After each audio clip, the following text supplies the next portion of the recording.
Assalamualaikum warahmatullahi wabarakatuh. Waalaikumsalam warahmatullahi wabarakatuh. Alhamdulillah. Allahumma salli wa sallim wa barik ala sayyidina Muhammad wa ala alihi wa ashabihi wa man ittaba'a ma ba'd.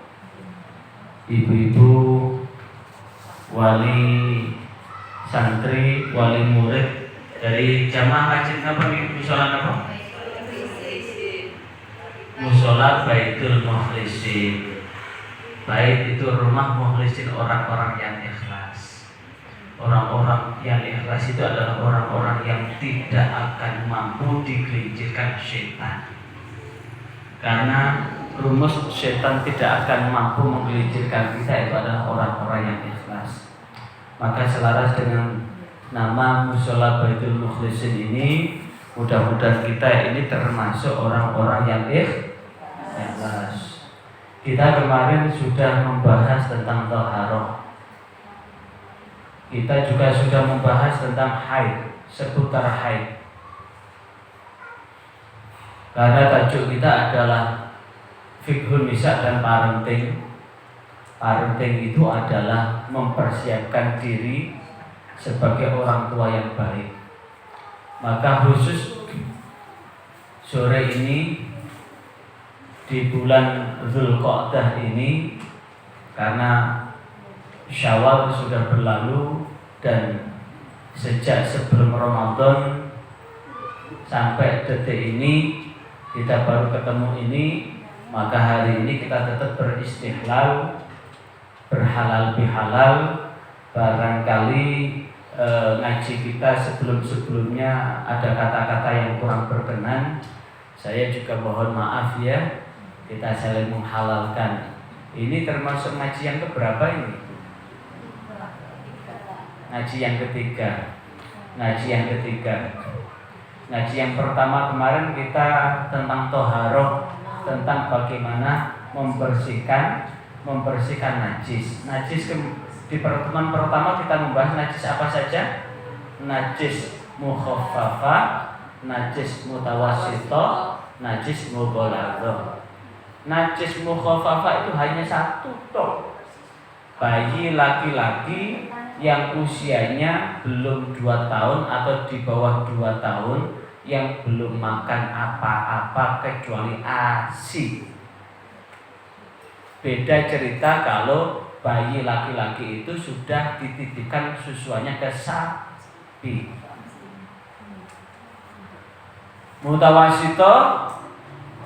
Mutawasito tengah-tengah itu adalah segala macam kotoran kecuali anjing dan babi. Mughalladhah itu air liur anjing dan babi. Kemudian kemarin kita di pertemuan kedua kita membahas seputar menstruasi. Di menstruasi kemarin kita mengkaji tentang ketentuan menstruasi itu kayak apa. Ringkasannya adalah bahwa menstruasi itu sedikitnya adalah 1 hari atau 24 jam, sebanyak-banyaknya selama-lamanya adalah 15 hari. Ngitung 24 jam itu adalah jam keluarnya darah. Kemarin sudah kita sampaikan bahwa di saat belum genap 24 jam tiba-tiba berhenti, maka ketentuan secara fikih adalah panjenengan waktunya sholat tetap sholat tanpa harus mandi junub. Kalau sudah memenuhi ukuran menstruasi 24 jam, berarti panjenengan sudah masuk junub.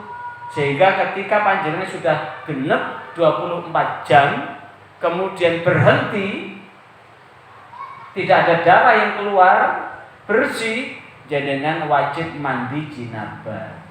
Adapun setelah mandi jinabah, besok lusa diincipi bapake metu lagi, karena bapaknya tidak lama tidak pulang jadi bang toyib, kemudian keluar lagi.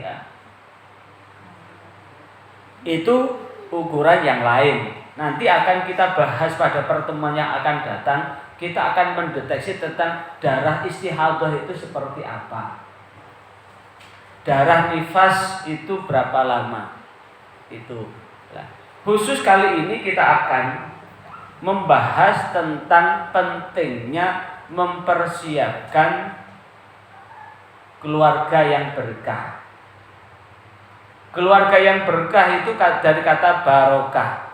Barokah itu berarti ziyadatul birri wal khair, bertambahnya kebajikan dan kebaikan. Keluarga yang berkah itu adalah keluarga yang tambah hari tambah bagus ibadahnya, tambah hari tambah bagus ekonominya, tambah hari tambah tenang rumah tangganya. Bukan tambah hari tambah sengsara. Karena orang menikah itu untuk mencari sengsara atau mencari bahagia? Orang menikah itu mencari bahagia, bukan mencari sengsara. Maka doa yang tepat buat orang yang menikah itu tidak ada doa yang macam-macam, hanya ada 2 kalimat, barakallahu laka wa baraka alaika. Hanya ada 2 itu, barakallahu laka wa baraka alaika. Apa artinya? Kalau barokala sama baraka alai, itu kalau barakallahu laka berarti Allah akan memberi keberkahan buat engkau dalam situasi baik-baik saja. Mesra-mesranya, subur-suburnya, enak-enaknya, seneng-senengnya. Didoakan tatkala seneng enak itu tetap berkah. Wa baraka alaika, dan Allah akan mudah-mudahan Allah memberkahimu di saat kamu dalam keadaan tidak enak, tidak senang, susah, tetap barokah. Apa maknanya berarti? Tetap suasana suka atau susah, tetap situasi ini tetap baik-baik saja. Orang rumah tangga itu tidak ada ceritanya mulus. Karena orang rumah tangga itu tak ubahnya seperti mengarungi samudra lautan yang luas. Saking luasnya nggak tahu kedalaman samudra itu. Karena seperti mengarungi samudra, maka kadang-kadang di kado, panjenengan dulu itu masih menangi kado atau sudah becean waktu menikah?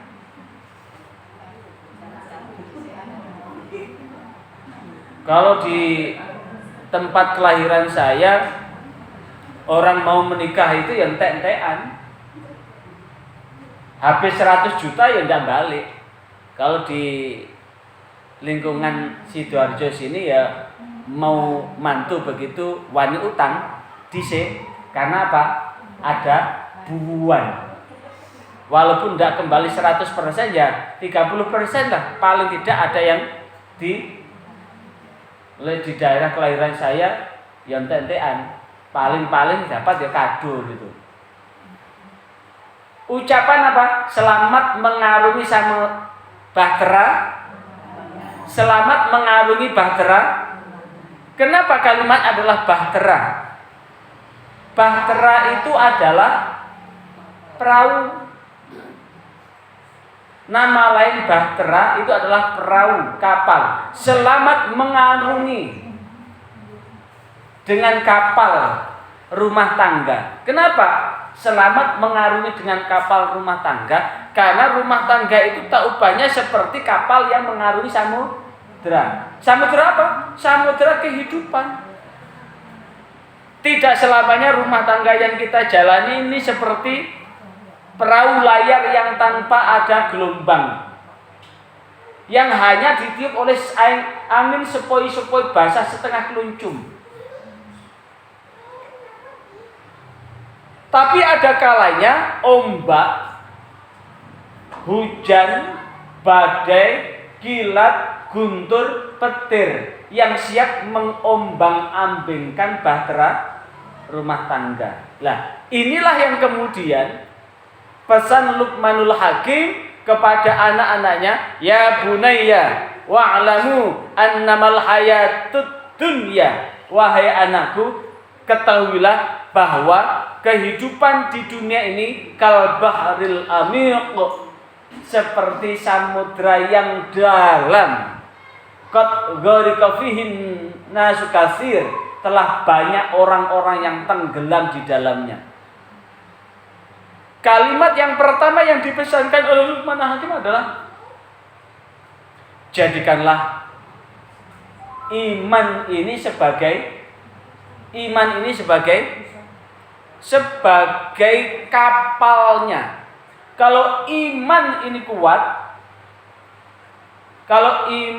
kuat, maka apapun yang terjadi dalam bahtera rumah tangga itu akan tetap kokoh.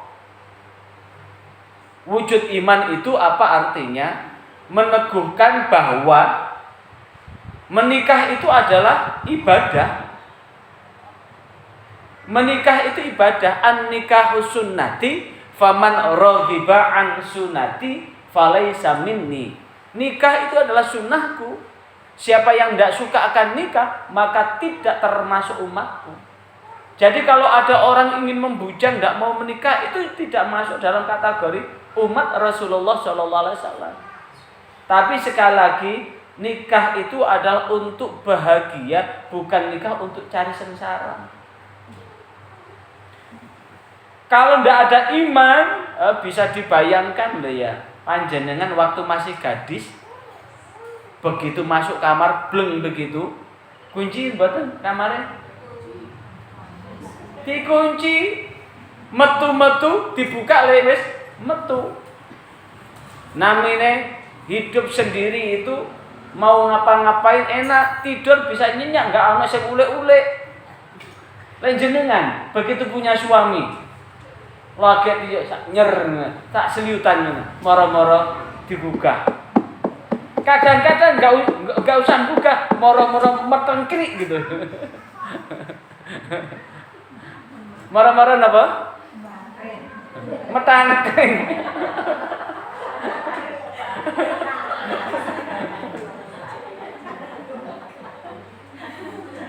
Apakah kemudian panjenengan langsung marah?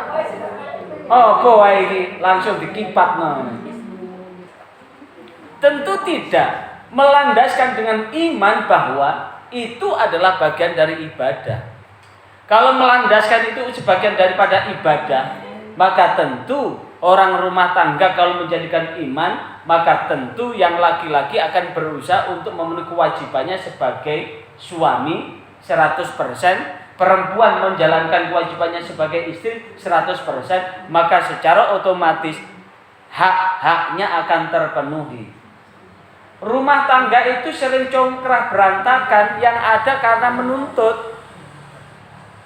Bapak nih laki-laki selaku suami nuntut minta dilayani dari A sampai Z, tapi blonjone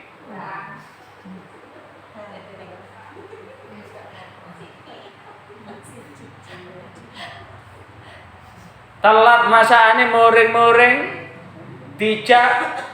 Oh, awak kesel kabeh mulai isu umbah-umbah, mari ngono ngepel, mari ngono nyetlika, teko-teko langsung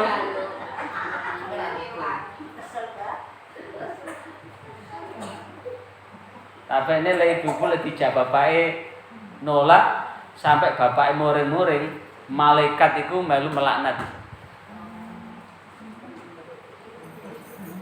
Nah, maka inilah yang kemudian menjadi catatan buat kita.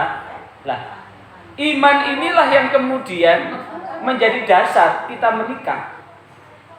Dasar kita menikah. Yang kedua, Luqmanul Hakim menyampaikan kepada putranya, jadikanlah ibadah itu sebagai nahkodanya. Apa itu ibadah? Ibadah itu adalah segala apa yang kita lakukan semata-mata menghambakan diri kepada Allah. menghambakan diri kepada Allah ini berarti sak abot-abote nglakoni rumah tangga isih abot wong urip ijen sembarang dhewe. Saumpama nggih ngangkat meja diangkat dhewe karo diangkat wong loro, wong telu, wong papat, sek enteng diangkat wong loro, wong telu, wong papat. Napa? Meja lek diangkat piyambak niku nggih metenteng. Napa metenteng? Metenteng otote krana abote beban. Tapi lek diangkat wong loro dadi enteng. Artinya apa? Bahwa segala sesuatu itu kalau sudah diniati ibadah, maka inilah yang kemudian akan menjadi piranti penting di dalam rangka mengendalikan diri. Yang ketiga, maka jadikanlah akhlak ini sebagai layarnya. Berarti perilaku baik dalam kehidupan rumah tangga itu betul-betul diteladankan. Apalagi kalau kemudian nanti sudah lahir anak-anak. Karena yang dilihat anak-anak itu adalah apa yang dilakukan oleh orang tua. Lek wong tuane senengane meso, anake ya seneng meso. Lek wong tuane gak seneng salat, anake ya males salat. Pun ngantos anake dikongkon nang masjid, nang mushola, bapake, ibuke enak-enak delok TV. Krana napa? Putra-putra ingkang dipun titipaken dhateng kula panjenengan sedaya niku bergantung anggonipun kula panjenengan sedaya napa? Gulawentah putra-putri niku kados dulinan bal. Ngrawat, ngrumat, ngramut anak niku kados dulinan bal. Lek bal niku ditendang nggih mantule nggih tambah mendal sumerak mendalnya. Dados sampame wonten bal diuncang teng tembok peluwok, tambah keras, tambah mendale tambah jauh. Berarti itu sebagai logika bahwa semakin keras kita mendidik anak, tidak menghasilkan anak itu semakin welas asih kepada kita, tapi anak ini semakin kepingin untuk segera keluar dari rumahnya. Kalau anak-anak ini dibesarkan dengan kekerasan, maka anak-anak ini akan lebih suka melampiaskan ketenangan di luar. Kalau anak-anak kita ini lebih senang melampiaskan ketenangannya di luar, iya kalau melampiaskan ketenangan di masjid, jadi remaja masjid. Kalau di warkop, warung kopi, hanya sekedar nempel wifi gratis saja, pengaruhnya banyak. Tangkapan-tangkapan dari pihak berwajib itu ternyata banyak tangkapan-tangkapan narkoba anak yang tersandung narkoba itu ditangkapnya di warkop-warkop itu. Nah, inilah yang kemudian akan menjadikan derita yang berkepanjangan buat kita orang tua. Nah, apa derita yang berkepanjangan? Tanggung jawab inilah yang paling penting. Karena bagaimanapun juga di dalam kitab Tambihul Ghafilin itu ada anak yang dimasukkan ke dalam neraka. Kemudian anak itu menjerit. Si anak ini tahu ada orang yang ada di pintu surga. Saat di pintu surga itu loh,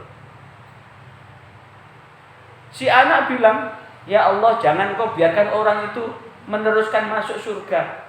Aku ini adalah anaknya ya Allah. Aku ini waktunya ngaji tidak disuruh ngaji. Waktunya sholat tidak disuruh sholat. Malah tidur dibiarkan tidur.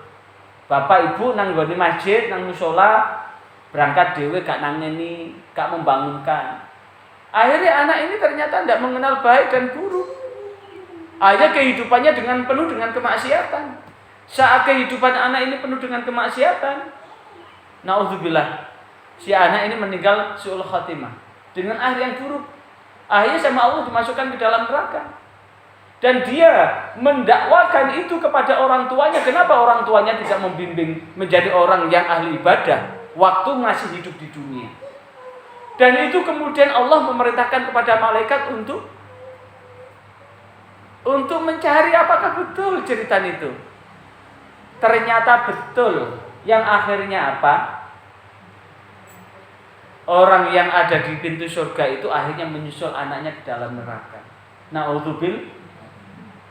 Bapak Ibu, jikalau kita membedah Al-Quran, hanya ada 2 macam anak itu.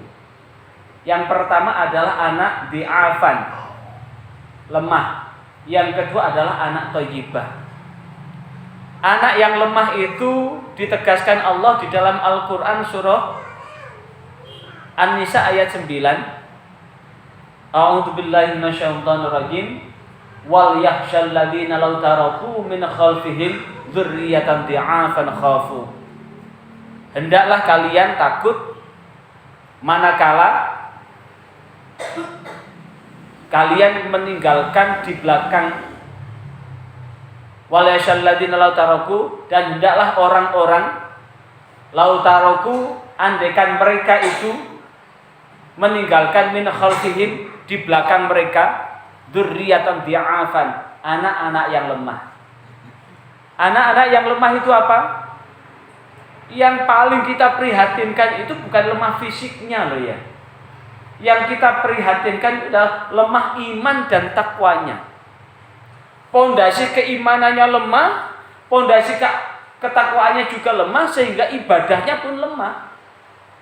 Kalau imannya lemah, takwanya lemah, ibadahnya akan lemah. Yang besar itu apa? Maksiatnya, berbuat dosanya. Padahal ketika seseorang, sebagaimana ditegaskan oleh Imam Ghazali di dalam Ihya Ulumuddin itu, bahwa sesungguhnya hati ini seperti kaca. Semakin dibuat maksiat, maka akan menjadikan bintik-bintik hitam pada kecemerlangan hati itu, kecerahan hati itu. Ketika hati itu semakin banyak, ketika orang itu semakin maksiat, maka hatinya semakin gelap. Kalau hati sudah gelap, hati ini sudah tidak bisa membedakan mana yang baik dan mana yang buruk. Kalau sudah tidak bisa membedakan mana yang baik dan mana yang buruk, maka mungkin muncul seperti di Jawa Timur ini ada loh ya. Ada yang berprinsip sholat, waktunya sholat, waktunya ngecok. Sholat itu ibadah, ngecok itu penggawean. Napa ngecok niku? Nyolong. Sholat niku termasuk ibadah, nek nyolong penggaweane. Jadi gak bisa membedakan mana perbuatan. Bahkan ngomong begini, iku nyolong itu haram. Jawabannya gampang. Ojo hari gini ojo ngomong barang halal. Wong golek sing harame angel apa mene sing halal. Kenapa? Itu karena apa? Hati ini sudah gelap, tidak bisa membedakan. Seperti orang yang ada di dalam ruangan yang tanpa penerangan, sehingga hitam, putih, warna itu sudah tidak ada. Yang ada adalah apa yang bisa dipegang, sehingga muncul kalimat bal kedwal, pokok kalu, bal kedwal, pokok kalu, ono geragal, ono ungkal. Itu kenapa? Karena ini sudah tidak bisa membedakan. Suap dikira rizki, riswah dikira rizki, entit-entitan dikira rizki.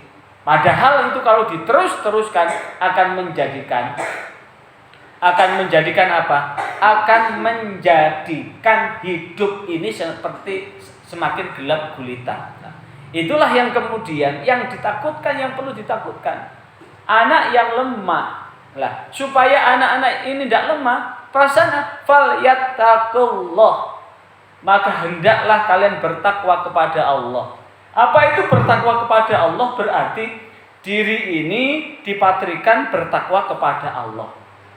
Apa itu takwa? Imtisalu awamirillah, melaksanakan perintah-perintah Allah, wajtinabu an nawahihi, dan menjauhi larangan-larangan Allah.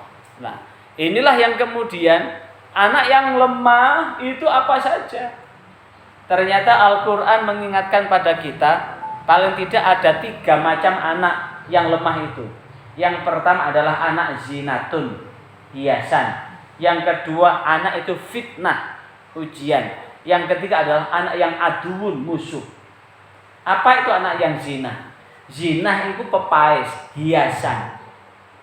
Hiasan itu hanya indah dipandang, tapi tidak bisa memberi manfaat. Hanya indah dipandang, tapi tidak bisa memberi manfaat. Apa indah dipandang? Kelihatannya cakep, cantik, menarik, tapi tidak, jangankan manfaati buat orang tuanya, buat dirinya aja loh ndak bisa. Enggak iso kerja, iso maca, berhias, untuk kebutuhannya ndak bisa. Sehingga ketika orang tua meninggal seperti layang-layang putus. Tahu layang-layang? Layang-layang ketika ada yang pegang benangnya kan masih kelihatan bagus kan? Tapi ketika yang pegang benang itu sudah tidak ada, ngelayang. Itulah anak yang zina. Anak yang tidak bisa mandiri sampai kapanpun, yang selalu menjadi beban. Lah, ini yang perlu diwaspadai. Kalau kemudian beban ini menjadikan anak ini terjerembab dalam kehinaan di akhirat, maka yang dimintai pertanggungjawab itu tetap orang tua kita. Yang kedua adalah anak yang menjadi fitnah. Allah mengingatkan di dalam surah At-Taghabun ayat 15. Innama amwalukum wa auladukum fitnah.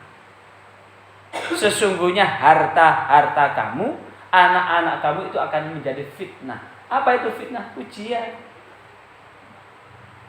Loh, jangan dikira loh, harta yang kita miliki bukan ujian. Dikasih uang banyak, itu ujian. Apakah bisa berbagi dengan harta yang dimiliki, atau hanya dikumpul-kumpulkan, sehingga disebutkan dengan surah At-Takatsur, alhaakumut takatsur hatta zurtumul maqabir. Celakalah orang yang bermegah-megahan. Dia akan baru berhenti setelah dia masuk ke liang kubur. Akan menjadi fitnah. Anak pun akan menjadi fitnah. Fitnah yang paling dalam itu ya ungkapan Jawa, anak pola bobo keperada. Anak yang berbuat, orang tua yang kecendak, kecangking. Masih ingat Mario yang habis nyiksa David Ozora, habis ditendang sampai koma, kemudian selebrasi ala Ronaldo. Ternyata kemudian setelah diusut, ini adalah efek harta yang haram yang dikumpul oleh bapaknya, yang melakukan praktek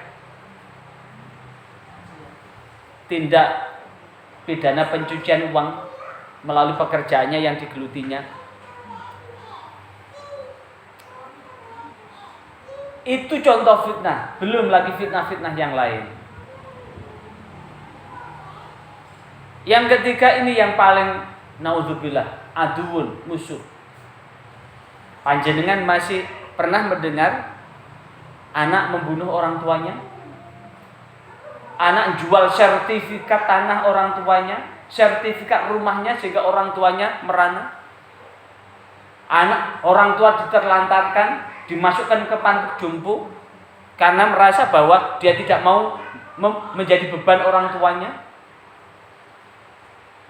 Ini yang paling kita waspadai, jangan sampai anak-anak ini malah jadi musuh kita. Padahal salah satu tujuan kita menikah itu adalah bagaimana hati ini tentrem. Tentreme hati iki nalikane sudah mendekati usia pensiun uzur. Uzur itu adalah kulit sudah mulai kendur. Rambut sudah mulai bertabur. Gigi sudah mulai kekuatan sudah mulai luntur. Udah melaku titik wis menggos-menggos. Sembarang-barang pun males. Apa mana ijen, masak males, sembarang males, sembarang apa pun mulai males. Ini saatnya kita sudah butuh pendamping, didampingi oleh anak-anak kita. Didampingi oleh anak-anak kita yang tahu tentang kebutuhan kita, yang tahu tentang kondisi kita. Ini sesungguhnya yang salah satu tujuan orang menikah, yaitu tujuan utama adalah ibadah. Tapi salah satu tujuan itu adalah mewujudkan rumah tangga yang sakinah, mawaddah, warahmah. Apa itu sakinah? Tentrem.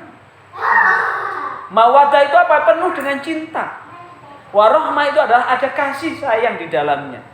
Kasih sayang itu bukan hanya suami istri aja, tapi anak-anak juga kasih sayang sama orang tuanya.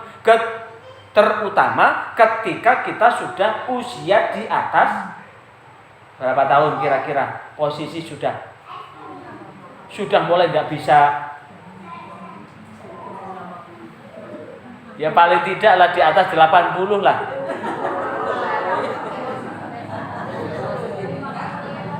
Kalau usia 60, 70 itu masih insya Allah masih kuat.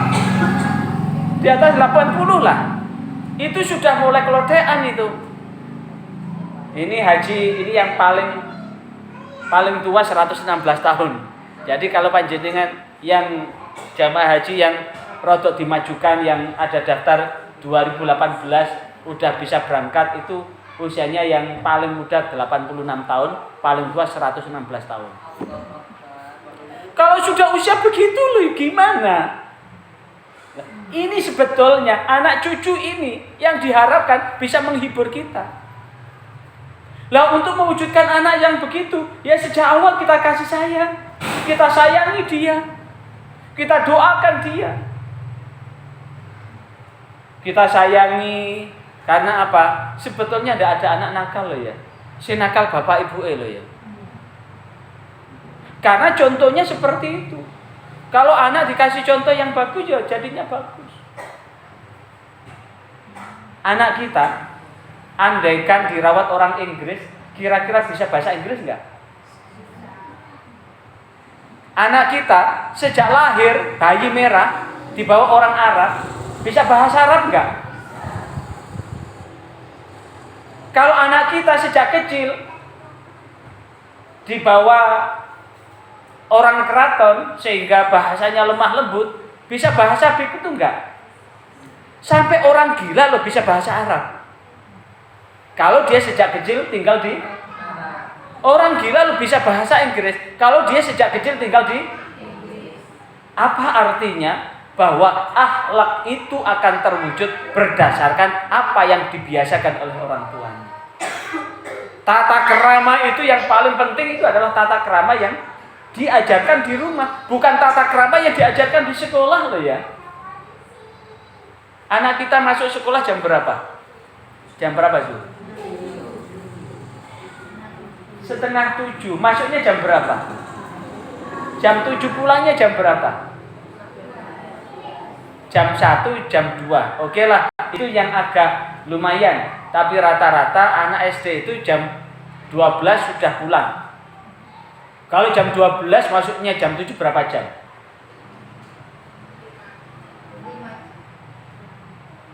Berapa jam? 5 jam. Kalau pulang jam 1, 6 jam. Kalau pulang jam 2, 7 jam. Sehari semalam berapa jam? 24 jam. 24 jam dikurangi 7. Ada berapa? Masih ada 18, masih ada 17 jam. yang 17 jam itu justru lebih banyak sama orang tua. Jadi kalau ada anak nakal itu salah kalau kemudian sing disalahno gurune. Lah di masyarakat itu beda kok. Lek anak prestasi sapa wong tuane aku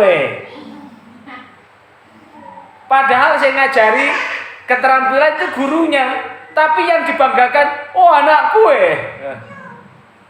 Tapi kalau ada nakalnya, Masya Allah, guru ini siapa? Kok ono anak sing kaya ngono? Gurune sing disalahno akhirnya. Iku gurune sing disalahno. Inilah yang kemudian dibalik. Kalau berprestasi cari, loh, gurune siapa ya? Menitak kayane bingkisan. Lek ono nakal, wah iki anakku temen iki. Anakku temen iki. Wong aku ya nakal. Maka itulah yang sesungguhnya yang paling penting adalah bagaimana kita menjadikan anak yang kedua, anak thayyibah. Anak thayyibah ini ditegaskan Allah di dalam Al-Qur'an surah Ali Imran ayat 37. Qala rabbi habli min ladunka dzurriyyatan thayyibah innaka sami'ud du'a. Qala, dia berkata, Rabbi, ya Tuhanku, habli, anugerahkanlah padaku, min ladunka, dari sisimu, dzurriyyatan, keturunan thayyibah yang baik. Innaka sami'ud du'a. Sesungguhnya engkau zat yang maha mendengarkan doa. Doanya siapa ini? Doanya Nabi Zakaria. Rabbi habli min ladunka dzurriyyatan thayyibah.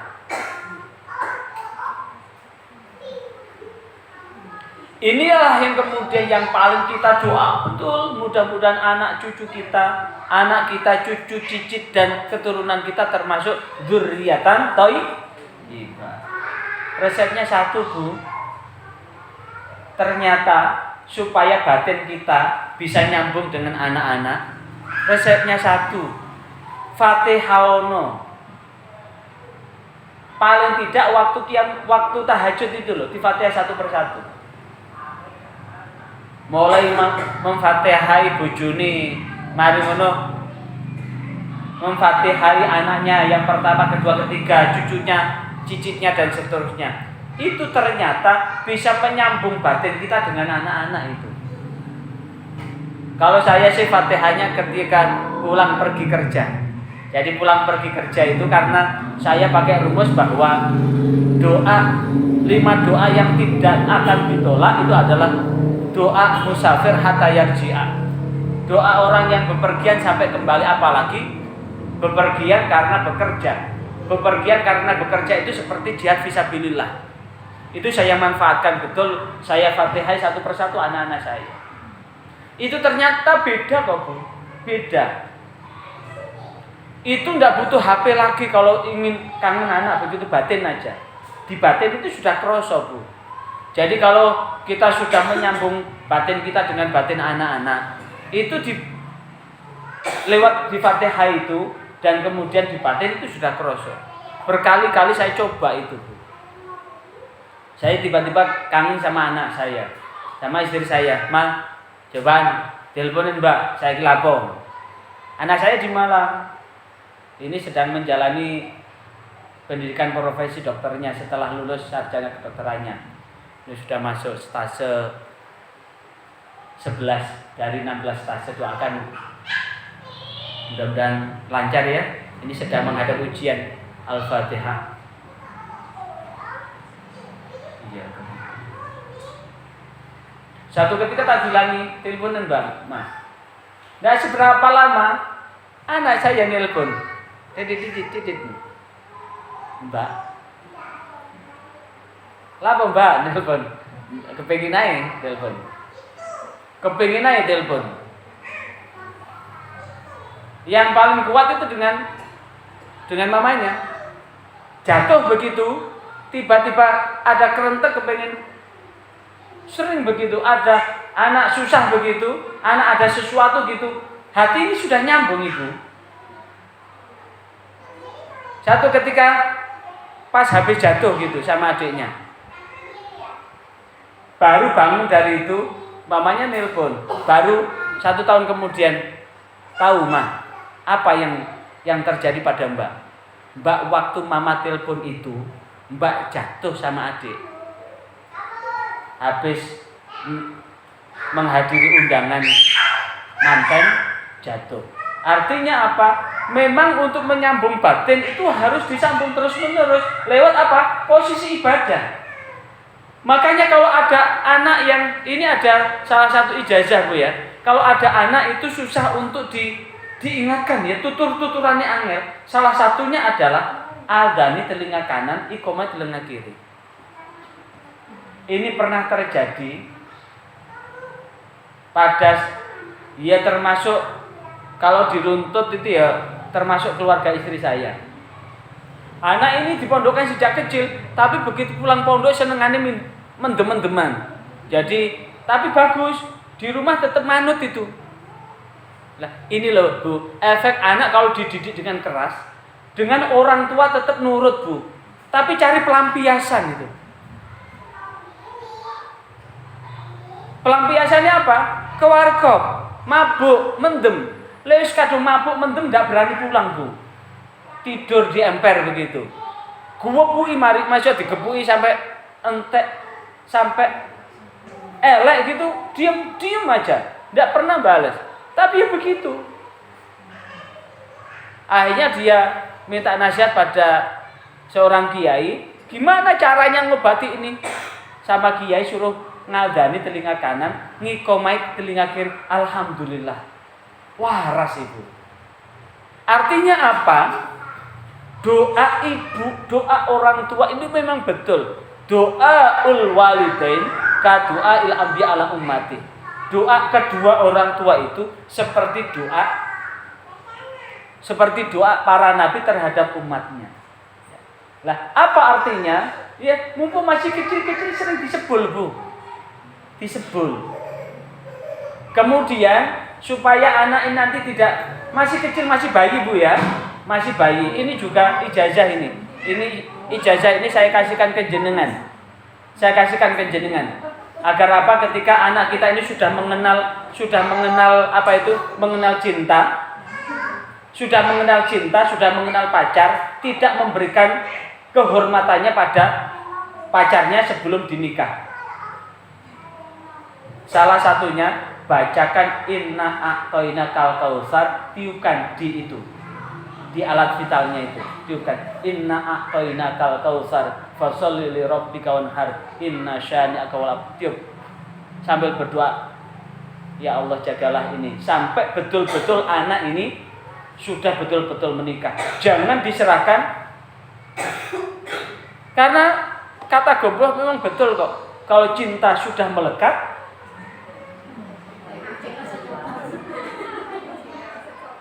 saya pernah Ibu, Masya Allah Ibu, naudzubillah. Saya dulu kan ngasuh satu program di RKPD, namanya Bina Keluarga, Bina Remaja Islami. Satu ketika ada pendengar bertanya begini, gimana Ustadz, apakah yang saya lakukan ini berdosa? Saya ini diajak pacar saya, ada di kebun tebu, saya diciumi oleh pacar saya diam saja, tapi saya istighfar, astagfirullahaladzim, astagfirullahaladzim, astagfirullahaladzim. Sampai baju saya lepas juga Ustadz, saya tetap astagfirullahaladzim. Pacar saya naik Ustadz, saya juga astagfirullahaladzim. Kira-kira apakah apa yang saya lakukan ini dosa Ustadz?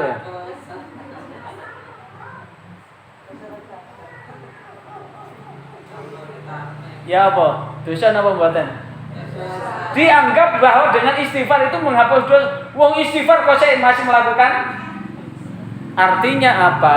Ya, mudah-mudahan ya anak cucu kita ini dijaga kehormatannya. Nah, ini pentingnya namanya dzurriyyatan thayyibah, anak yang thayyibah, anak yang baik. Anak yang baik itu paling tidak ada 3 loh ya. Yang pertama, qurrata a'yun, Apa itu qurrata ayun? Menenteramkan hati. Napa tandha-tandhane putra-putri sing nentremno ati? Putra-putri sing nentremno ati niku putra-putri sing boten damel ati gelo. Wayahe ngaji gak usah dikongkon, wis adus, budal ngaji. Alhamdulillah cek pinter ya anakku. Wayahe salat, krungu adzan langsung tangi. Alhamdulillah cek pinter ya anakku, seneng aku. Lek diceluk lek, nggih ibu, jupone kau nak, nggih langsung budal. Lek dikongkon langsung budal. Itu artine qurrata ayun. Anak sing nentremno ati. Mboten malah tak sebaliknya. Jempalitan nanggon paget le tiba lho tiba engko le tambah kalau kanca-kancane dijak krengkelan nanggone pager. Itulah yang kemudian sebagai doa ibadur rahman yang diabadikan Allah di dalam Al-Qur'an surah Al-Furqan. Ibadur rahman, hamba-hamba Allah yang dirahmati Allah, yang disayangi Allah, ibadur rahman, di antaranya adalah orang-orang yang senantiasa walladzina yaquluna, orang-orang yang senantiasa berdoa, Rabbana hab lana min azwajina wa dzurriyyatina qurrata a'yun waj'alna lil muttaqina imama. Al-Furqan ayat 74. Rabbana, wahai Tuhan kami, hablana, anugerahkanlah pada kami, min azwajina, dari istri kami, wa dzurriyyatina, keturunan kami, qurrata a'yun, yang menenteramkan hati, waj'alna, dan jadikanlah kami lil muttaqina, buat orang-orang yang bertakwa, imama, sebagai pemimpin. Berarti mampu memberi contoh kebaikan buat orang-orang yang bertakwa. Kemudian anak yang kedua adalah anak yang solih. Makanya semoga anak ini menjadi anak yang solih-solihah. Anak yang solih ini adalah anak yang nyocoki doanya Nabi Ibrahim. Karena Nabi Ibrahim itu selalu berdoa, dan itu diabadikan di dalam Al-Quran surah As-Saffat ayat 100. Rabbi habli minas salihin. Rabbi habli minas salihin. Ya Allah, anugerahkanlah hamba termasuk di antara orang-orang yang solih. Siapakah orang-orang yang solih? Itu adalah Nabi Ibrahim dan anak turunnya. Orang solih itu adalah orang yang senantiasa menjauhi maksiat, mendekati ibadah menuju ridha Allah. Orang yang solih itu adalah orang yang tegak syariatnya, selalu melaksanakan perintah Allah, meninggalkan larangan Allah. Itu orang yang solih. Orang yang solih itu orang yang senantiasa fafirru ilallah, berlari menuju Allah, berfastabiqul khairat, berlomba-lomba untuk berbuat kebajikan. Dan ujung dari anak yang thayyibah itu adalah halim, sebagaimana Allah berikan kepada Nabi Ibrahim sebagai jawaban atas doa Nabi Ibrahim, Rabbi habli minas sholihin, diabadikan di dalam Al-Quran surah As-Saffat ayat 101. Fabasyarnahu bighulamin halim, maka aku beri kabar gembira dia Ibrahim bighulamin, dengan anak laki-laki halim, yang penyantun.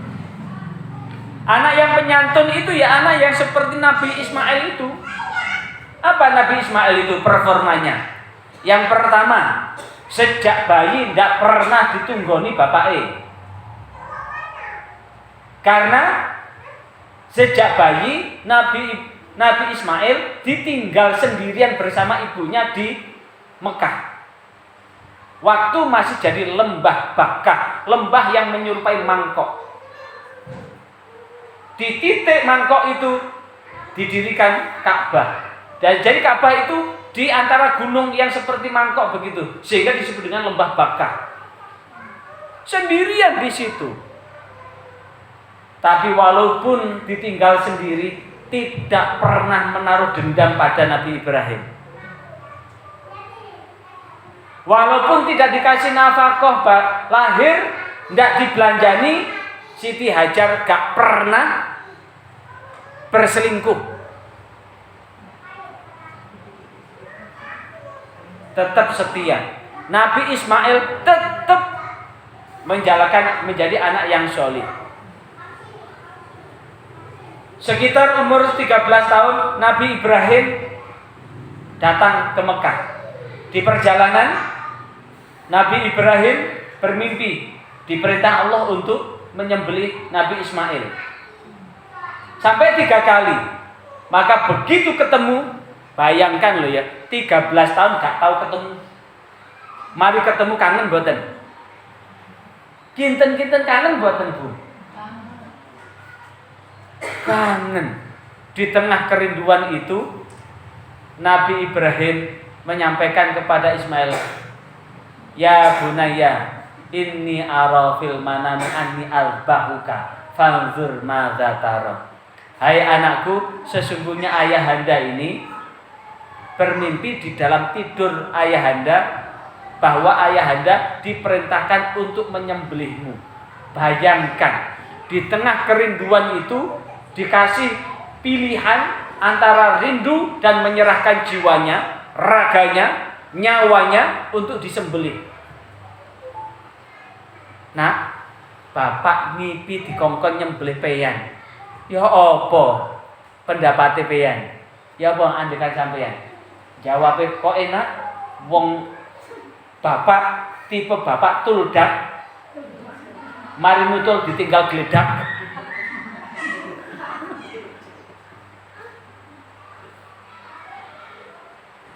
Ternyata tidaklah demikian anak yang penyantun itu.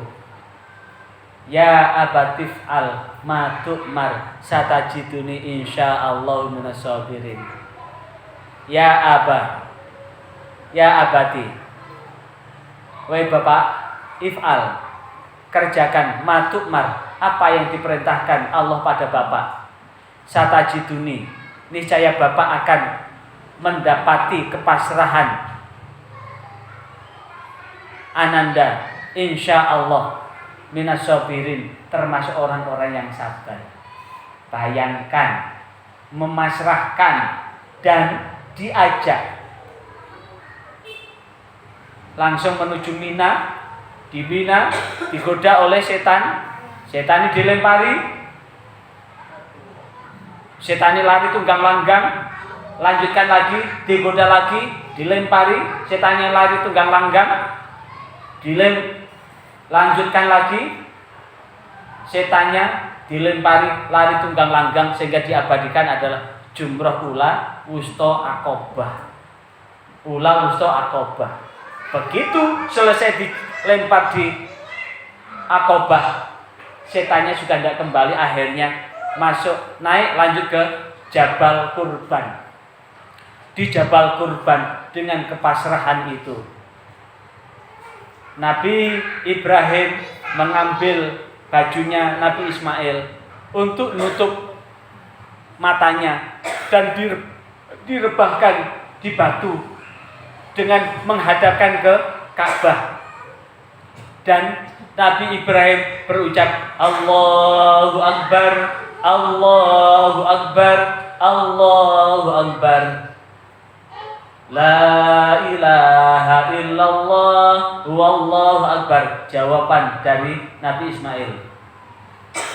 Dari langit malaikat Jibril menjawab, Allahu Akbar walillahil hamd. Begitu klak, ternyata kambing kibas yang terpotong. Karena saat Allahu Akbar walillahil hamd, Nabi Ismail ditarik dan diganti dengan kambing sehingga yang langsung nempel di leher, pedangnya nempel itu adalah di kambing, bukan kambingnya yang terpotong, tapi kepasrahan seorang anak yang menyerahkan hidupnya untuk memenuhi perintah Allah yang Allah perintahkan kepada bapaknya. Begitu pula habis itu ditinggal. Setelah itu bangun Ka'bah, Ka'bahnya dibangun. Setelah selesai bangun Ka'bah ditinggal lagi. Balik wis nikah. Balik mana wis nikah. Waktu nikah nanggone omahe Nabi Ismail, gak petuk Nabi Ismail karena Nabi Ismail kerja. Ketemu bojone gak direken blas. Gak direken bojone iku. Soalnya gak tau ketemu. Begitu gak direken, Nabi Ibrahim pesen nang bojone, "Nduk, engko lek bojomu teka, sampai no welingane sing ngekek weling, sebutno ciri-ciriku. Sampai no welingku kongkon ganti lawang buri. Kancinge lawang buri kongkon ganti." Pesannya cuma itu tok, Ibu. Begitu Nabi Ismail, setelah itu Nabi Ibrahim balik lagi ke Palestina. Setelah itu Nabi Ismail datang, istrinya bilang, "Mas, iku mau ana wong tuwek teko cirine ngene. Loh, iku bapak. Dek, Bapak pesen apa, Dek?" "Iku mau bapak cuma pesen kongkon ganti kancing lawang buri." "Loh, berarti kancing lawang iki bojo. Wis, Dek, dina iki sampean tak pegat.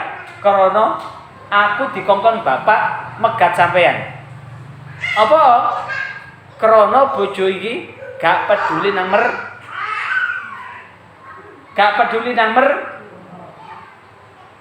timbangane melahirkan anak yang gak peduli nang mertua. Mertuane gak direken babar blas. Wis gantin, tinggalin."